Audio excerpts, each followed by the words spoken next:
Alright, so level 1-3. Level 1-3 is the first stage in the game that I would truly classify as having some platforming. It's one of the few stages that we have to revisit in the any percent category, and pretty much complete the second time. That being said, it's also a pretty good stage, so let's head on in.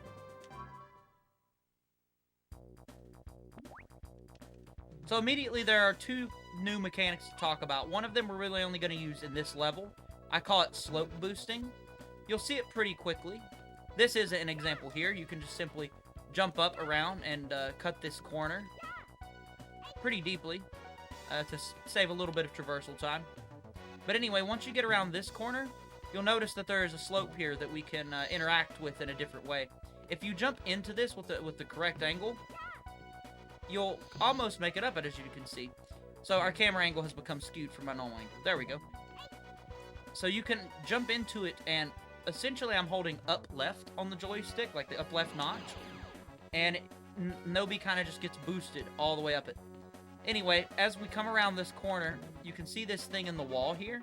There's a couple different ways to deal with this. You could kill it if you want, but the quickest way is to sort of run very close to the edge, and then notice it extended out to try and damage us. It won't be able to reach you. There's a second one here. You can apply the same strategy. Just make sure not to get stuck on the back of this sign and fall off the edge. Next, you want to jump up onto this, and then we have a slope to our right. We're going to slope boost up that. Now we get to talk about one of the few glitch mechanics in the game, slope jumping.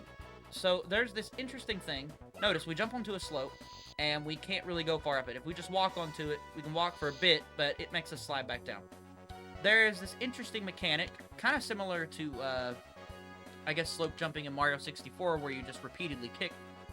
When you press B, you use your weapon. This, it'll be good that he's out of the way anyway. Anyway, when you press B, you use your weapon. This animation can cancel the slide animation. So essentially, we're going to jump onto the slope and then immediately hold B. Notice, we aren't sliding at all.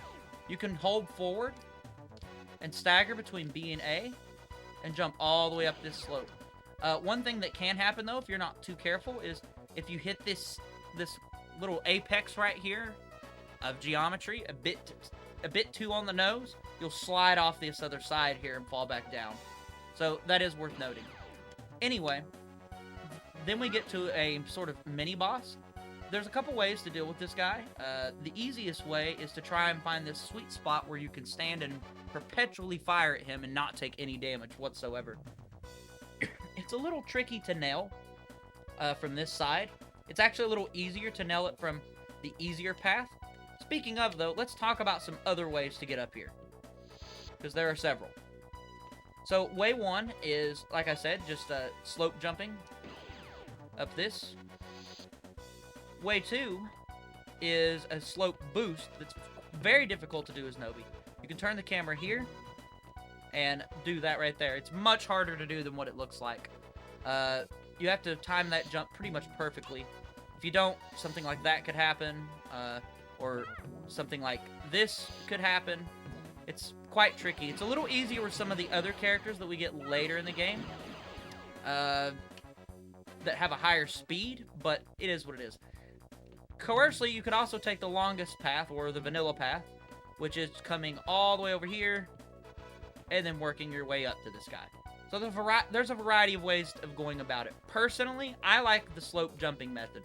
It's a cool mechanic to show off, and it's just fun to do. Oh, it's over here. Yes.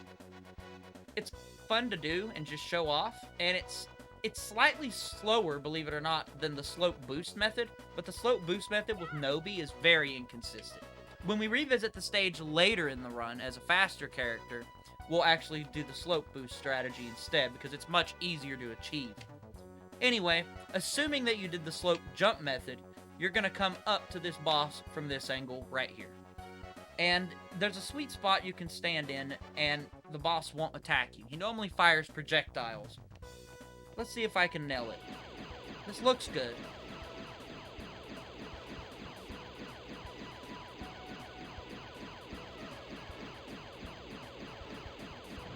Yeah, it was good.